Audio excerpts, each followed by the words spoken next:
Asia, South Koreans have started voting in a crucial presidential election, exactly 6 months after former leader Yoon Suk-yeol sparked political turmoil by declaring martial law.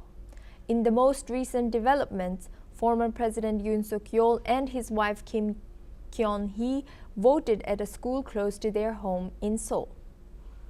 Early morning voters, including elderly residents in Seoul's Munrae-dong, were among the first to cast their ballots.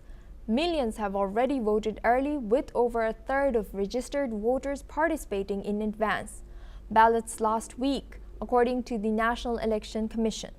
All polls show Liberal candidate Lee Jae-myung leading by a significant margin.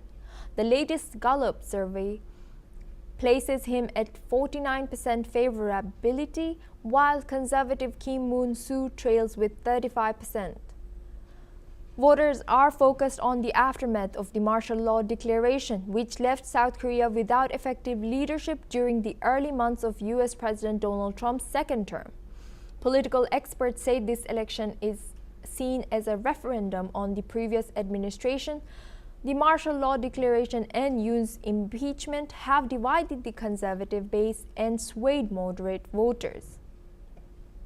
Yoon's impeachment following his military deployment to parliament makes him the second conservative president in a row to be removed from office, after Park Geun-hye in 2017. Let's hear what voters have to say.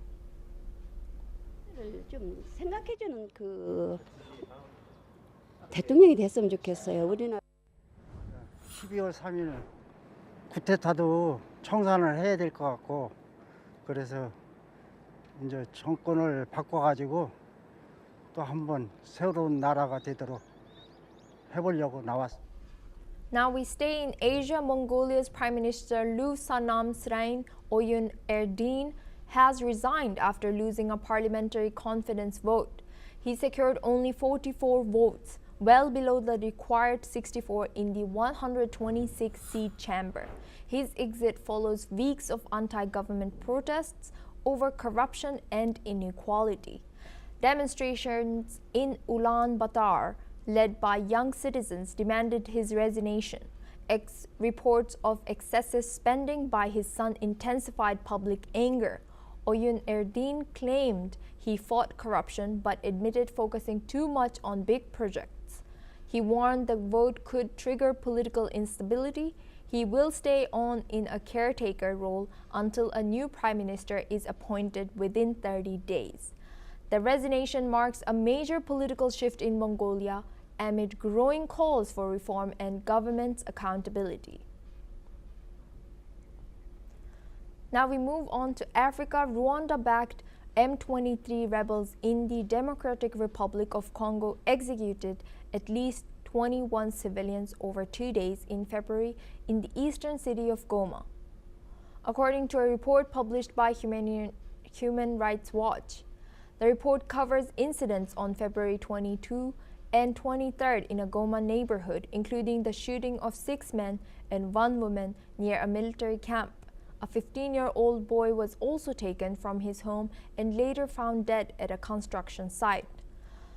The group also rounded up around 20 young men at a sports field on February 23, accusing them of being members of the army. 3 who tried to flee were shot. A leader of the M23 said the group would look into the allegation and publish findings. Human Rights Watch said the overall death toll is likely higher, with medical workers reporting over 50 bodies collected from the area over the 2 days. Guatemala's Attorney General office issued arrest warrants for Colombia's Attorney General Luz Adriana Camargo and former UN prosecutor Ivan Velasquez on corruption charges. They are accused of leading a criminal structure linked to the Brazilian firm Odebrecht. Velasquez called the warrants political persecution. Guatemala requested Interpol alerts for Camargo, Velasquez, and former Guatemalan prosecutors Colombia's foreign ministry condemned the warrants, calling them legally unfounded and an attack on international justice. Velasquez, former defense minister and current Vatican ambassador, is known for his role in exposing corruption in Guatemala. Odebrecht, involved in widespread Latin American corruption, pleaded guilty to bribery in the U.S. in 2016.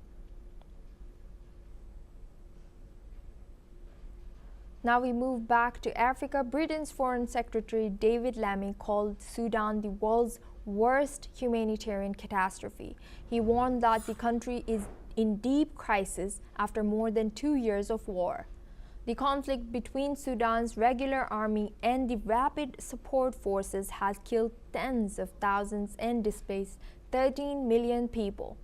That's almost a quarter of the country's population.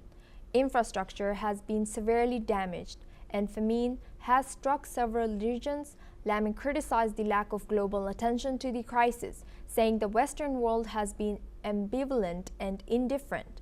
He promised to use his position to raise awareness and urge the international community to act. His remarks came during an event in Morocco hosted by the Mo Ibrahim Foundation. The crisis in Sudan and that flows from Sudan is the worst humanitarian catastrophe in the world currently, and it is a matter of deep, deep concern that there has been an ambivalence, equivocation, and certainly an absence of exposure to this crisis globally and across much of the Western world.